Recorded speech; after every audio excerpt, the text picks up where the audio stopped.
వినండి వినండి. నిన్న ఉమెన్స్ కమిషన్ దగ్గరికి నేను వెళ్ళడం జరిగింది. ఎందుకంటే నిన్న శివాజీ గారు ఉమెన్స్ కమిషన్ దగ్గర ఎక్స్ప్లెనేషన్ ఇచ్చారు. అసలు ఏం జరుగుతుంది అని చెప్పి తీవ్రమైనటువంటి ఆదుర్దాతో వెళ్ళడం జరిగింది. అక్కడ అర్థమైంది ఏంటంటే ఉమెన్స్ కమిషన్ ఒక వేస్ట్ కమిషన్ అర్థమైంది. ఉమెన్స్ కమిషన్ శివాజీ గారిని శుభ్రంగా కూర్చోబెట్టి చక్కగా మంచినీళ్ళు ఇచ్చి చాయ్ ఇచ్చి కాసేపు మాట్లాడి పంపించేశారు. ఎటువంటి చర్యలు శివాజీ మీద తీసుకోలేదు. అంటే తీసుకోవాలనా? చర్యలు తీసుకోవాలి అంటే ఇప్పుడు శివాజీ వల్ల ఒక సందేశం సమాజానికి ఏం దొరికిందంటే ఎవరైనా ఆడవాళ్ళని మీ సరుకులు బాగున్నాయని ఎవరైనా అనొచ్చు. దీనివల్ల ఏం అవ్వదు. శివాజీకి ఏమైంది? ఏం అవ్వలేదు కదా. He's very happy. శుభ్రంగా కూర్చున్నాడు, వెళ్ళిపోయాడు. దీనివల్ల ఏం అర్థమైంది? సమాజానికి ఏం సందేశం వచ్చింది? ఎవరైనా సరే అదే వస్తున్నాను. అసలు ఇంతవరకు ఒక్క కేసు కూడా శివాజీ మీద బుక్ అవ్వలేదు. ఇది గమనించాల్సిన విషయం అందరు. సో ఇప్పటి నుంచి కూడా ఉమెన్స్ కమిషన్ ఏదైనా చర్యలు తీసుకుంటుందేమో, శివాజీ గారిని ఏమైనా అరెస్ట్ చేస్తారేమో, దీనివల్ల సమాజానికి ఒక భయాన్ని చూపెడతారేమో. ఎవరైనా ఆడవాళ్ళ పట్ల తప్పుగా మాట్లాడితే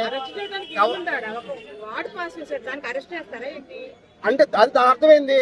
ఇప్పటి నుంచి ఎవరైనా సరే ఆడవాళ్ళని మీ సామాను బాగుందండి, మీ సరుకులు బాగుందండి అనొచ్చు. అన్న ఎటువంటి కామెంట్ చేసినా ఏమవ్వదు. ఎవరు పట్టించుకోరు. ఉమెన్స్ కమిషన్ కూడా ఏం పట్టించుకోదు. కేసులు ఏమవ్వదు. సో ఫ్రీగా కూడా ఆడవాళ్ళని కామెంట్ చేయొచ్చు. ఉమెన్స్ కమిషన్ వేస్ట్ కమిషన్ అని చెప్పేసి కూడా నిర్ధారణ అయిపోయింది. రామ్ చరణ్ పాట ఉంది కదా, ఆయన యొక్క ఆ పాటలో క్లియర్ గా చెప్పారు. సరుకులు సామాన్లు చూసి నేను వెంబడబడ్డా అని చెప్పారు. ఇప్పుడు అమ్మాయిలు కూడా డైరెక్ట్ గా ఎవరైనా అనొచ్చు, సరుకులు సామాన్ చూసి వెంబడబడచ్చు. అసలు ఆ సరుకు సామాన్ చూసి మీసాలు కూడా నిలబడతాయంట. మరి మీసాలు నిలబెట్టమంటే అర్థం కాలేదు. అది అర్థమయ్యే వాళ్ళకి అర్థమవుతుంది. సరుకు సామాన్ పదం ఎవరైనా మహిళా మని ఏంటంటే ఆయన మాట్లాడిన తప్పు లేదని చెప్పి వదిలేసిందని నా ఉద్దేశం. ఇది అంటే సరుకు సామాన్ బాగుందని ఎవరైనా అనొచ్చు. అమ్మాయిలు అట్లా మంచిగా ఉండాలని చెప్పారు కదా. అంటే ఇప్పుడు ఆ మాటకి శిక్ష ఏమీ లేదు, అంతేనా? శిక్ష లేదు అని చెప్పలేదు కదా, ఇంకా నోటీస్ ఇవ్వలేదు కండి. శిక్ష అంటే క్షమాపణ చెప్పిండు. ఇంకా టైం శర్మ గారు వినాలి. సామాన్ బాగుందనండి. శర్మ గారు ఇటనండి. శర్మ గారు వినాలి. ఎవరైనా సరుకు బాగుంది, సామాన్ బాగుందనండి, అయిపోయింది. శర్మ గారు ప్లీజ్ అన్న ఒక మాట. శర్మ ఒకసారి ఫస్ట్ చెప్పేదేనండి. ఇంకా నోటీస్ ఇచ్చారు. ఆ నోటీస్ మీద వాళ్ళు ఒక కమిటీ చేస్తున్నారు. అది ఫైనల్ గా ఇవ్వలేదు కదా, ఇంకా ఫైనల్ గా ఇవ్వలేదు కదా. ఫైల్ వేస్తారు, అదొక 10 సంవత్సరాలు జరుగుతుంది. అందరూ మర్చిపోతారు. సో అది గవర్నమెంట్ అది ఒక సిస్టమాటిక్ నడిచింది, మన ఇష్టం కాదు కదా. ఏమీ జరగదు అని అర్థమైపోయింది. సో దీనివల్ల తీవ్రమైన నిరాశకి నిన్న TV5 లో కూడా చాలా మంది వచ్చింది. ఒక వ్యక్తి ప్రశ్న చేశాడు శ్రీకాంత్, నాది నేను నిన్న శివాజీ గారిని నేను ప్రత్యక్షంగా క్వశ్చన్ చేశాను. నేను ఒక తండ్రిలాగా చెప్తున్నాను హీరోయిన్లకి అని చెప్పారు. ఒకటే క్వశ్చన్ వేస్తున్నాను, హీరోయిన్లకి అందరికి తండ్రులు ఉన్నారు లేరా? ప్రతి హీరోయిన్ కి తల్లి ఉంది, తండ్రి ఉన్నారు.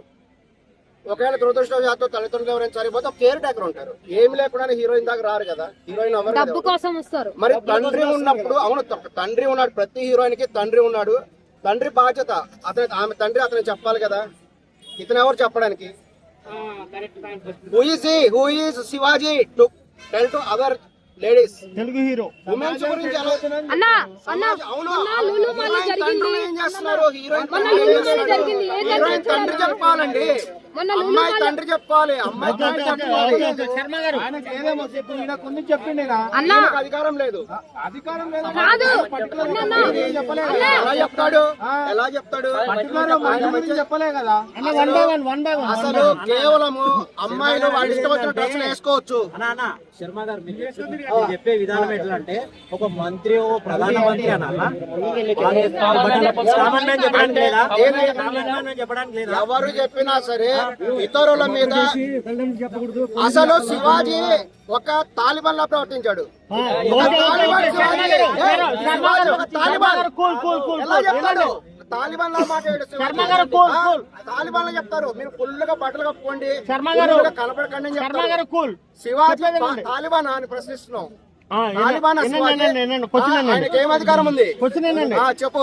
తాలిబాన్ ఒక తెలుగు మీడియా ఛానల్ ఓటింగ్ పెట్టింది. ఓటింగ్ పెడితే శివాజీకి 80% పాజిటివ్ వచ్చింది. 20% మాత్రమే అన్సూర్యాకి వచ్చింది. దాని మీద మరి అది ఆడవాళ్ళకి శత్రువు అని ఇంకొకసారి కూడా నిరూపితమైంది. ఈ విషయంలో కూడా విచిత్రకరం. అసలు ఆయన చీర కట్టుకోవడంలో అందం ఉందని ఎలా చెప్తాడు? కేవలం వస్త్రధారణ వల్లే. ఆయన మెయిన్ చెప్పే ఎగ్జాంపుల్ ఏంటంటే, రీసెంట్ గా ఆమె హీరోయిన్ పేరేంటి, దివ్యాగర్ గారి మీద లులు మాల్ లో చాలా మంది దగ్గరకు వచ్చారు. పొరపాటున ఆమె డ్రెస్ ఊడిపోయేదేమో, అటువంటి ప్రమాదం జరిగింది. దాని మీద కూడా మాట్లాడింది. మరి అటువంటిప్పుడు రీసెంట్ గా కూడా అఖండ 2 ఒక సినిమా ఫంక్షన్ లో బాలకృష్ణ గారు పైన కండువా వేసుకొచ్చారు. అందరూ అభిమానుల దగ్గరకు వచ్చి ఆయన బాలకృష్ణ గారి పైన కండువా ఊడి కింద పడిపోయింది. మరి అటువంటిప్పుడు అప్పుడు ఎందుకు ప్రశ్నించలేదు? ఆడవాళ్ళ మగవాళ్ళనే కాదండి. ఒక హీరో నిన్న ప్రభాస్ గారు వచ్చారు. ప్రభాస్ గారు స్టేజ్ మీద వెళ్తే పర్ఫెక్ట్ బ్యాంక్స్ వచ్చారు. అక్కడ అమ్మాయి అబ్బాయి అని కాదు, అభిమానుల ప్రేమ. మీరు ఎప్పుడంటే మీరు ఇంకా 76 లోనే ఉన్నారు.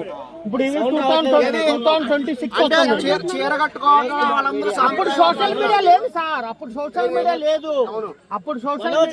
ఇలాంటి వారు లేరు. అర్థమైందా? నుంచి ఉంది, ఇప్పుడు కూడా ఉంది. ఒక సినిమా ఫీల్డ్ అనేది ఒక ఆకర్షణీయమైన ఫీల్డ్. అక్కడ హీరోనా హీరోయిన్ అని కాదు. ఒక హీరో వచ్చినా సరే, రామ్ చరణ్ గారు ఎంతమంది వచ్చారు? మీకు అల్లు అర్జున్ గారి గురించి చెప్పక్కర్లేదు. అల్లు అర్జున్ గారు కనుక వస్తే కొన్ని లక్షల మంది వస్తారు. మొన్న చనిపోయారు కూడా కొంతమంది. హీరో వచ్చినా మరి హీరోని ఏం చూసి అంతమంది వచ్చారు? బాలకృష్ణ గారికి వస్త్రధారణ చూసి వచ్చారా? అమ్మాయిలు చెప్పాలి. అవును, బాలయ్య గారి డైలాగ్ డెలివరీ, బాలయ్య గారి యాక్టింగ్ గురించి వచ్చారు. బాలయ్య గారి వస్త్రధారణ చూసి రాలేదు కదా జరగలేదు. మరి ఏమైంది? హీరోయిన్ అయినా అమ్మాయి అయినా హీరోయిన్ అయినా సెలబ్రిటీ అంటే అందరూ వస్తారు. అమ్మాయి అబ్బాయి అని కాదు, వాళ్ళ ప్రేమది. ఇందులో ఎవరికి ఎటువంటి చెడుద్దేశం ఉండదండి. అంతమంది ఇప్పుడు 100 మంది మధ్య ఒక అమ్మాయిని ఎవడైనా చేయగలుగుతాడా? ఏదో మీ అంత మంచివారు ఉండరు. వాళ్ళ ప్రేమ ఉంటుంది.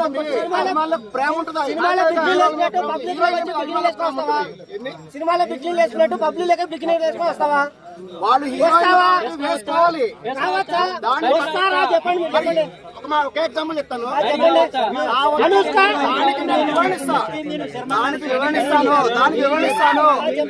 వివరణిస్తాను నేను. రాజశేఖర్ గారి మీకు ఎగ్జాంపుల్ రాజశేఖర్ గారి హీరో చెప్పండి. హీరో రాజశేఖర్ వాళ్ళ కూతుర్లు వింటున్నా. చెప్పండి. హీరో రాజశేఖర్ గారి కూతురు శివాని స్వత్వ సంథింగ్ ఉన్నారు. వాళ్ళు చీరలు కట్టుకొని బయటకు వస్తే పని మనుషులు లాగుంటారని కామెంట్ చేశారు. తెలుసా మీకు? అవునండి. పని మనిషి లాగున్నారని రాజశేఖర్ కూతురు ఎంత బాధపడ్డారు వాళ్ళు. అంటే మామూలు వాళ్ళకి హీరోయిన్లకు డిఫరెన్స్ ఏంటి? That is glamour field. అవును, శారీ కట్టుకోవడం ఇంకా ఎక్కువ ఎక్స్పోజ్ చేసినట్టు. అంత మంది మధ్యలో శారీ కట్టుకుంటే కబుక్కున ఎవరైనా చీరలో అయితే ఏమవుతుంది?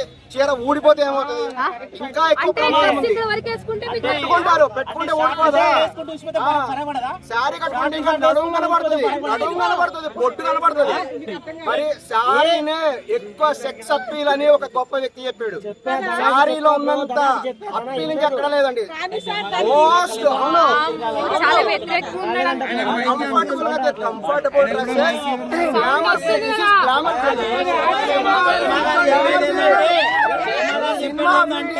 ఫీల్డ్.